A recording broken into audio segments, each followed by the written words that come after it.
Hello बच्चों, let's read the question.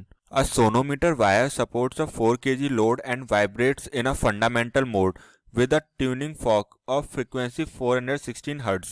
The length of the wire bitten between the bridges is now doubled. In order to maintain fundamental mode, the load should be changed to. तो यहाँ wire support 4 kg load पहले initially दिया हुआ है और जो ये vibrates fundamental mode में करता है. देन ट्यूनिंग फॉर्क की फ्रीक्वेंसी है 416 हर्ट्ज है. तो यहाँ पे लेंथ को डबल कर दिया गया है. देन हमसे पूछा गया है कि फंडामेंटल मोड को मेंटेन रखने के लिए लोड, हमारा जो लोड है वो कितना चेंज होगा. ओके, सो फंडामेंटल फ्रीक्वेंसी के लिए हम यूज करते हैं V equals to 1/2L under root में F अपॉन म्यू. तो यहाँ F है वो है टेंशन है और L जो है हमारी लेंथ ऑफ स्ट्रिंग है एंड जो म्यू दे रखा है हमें वो है linear mass density. Okay, then we know that V1 equals to 416 hertz given है हमें and L1 equals to L and L2 equals to 2L.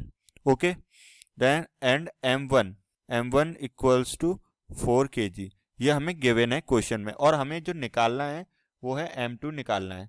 तो हम सबसे पहले यूज करेंगे V1 equals to 1/2L1 under root में M1G मास 1 upon mu. इसको लिख लेंगे इक्वेशन 1 एंड सिंपली ऐसे ही हम सिमिलरली इक्वेशन 2 निकालेंगे.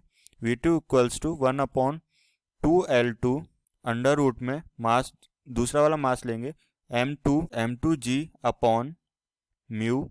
ये हो जाएगी हमारी सेकंड इक्वेशन. ओके, तो हमें क्वेश्चन में दिया हुआ था कि हमें जो फंडामेंटल मोड है वो हमें मेंटेन रखना है. तो हमें उसके लिए हमें करना पड़ेगा V1 equals to V2 and और जो दोनों इक्वेशन है इनको स्क्वायर करेंगे दोनों साइड, स्क्वायरिंग बोथ साइड.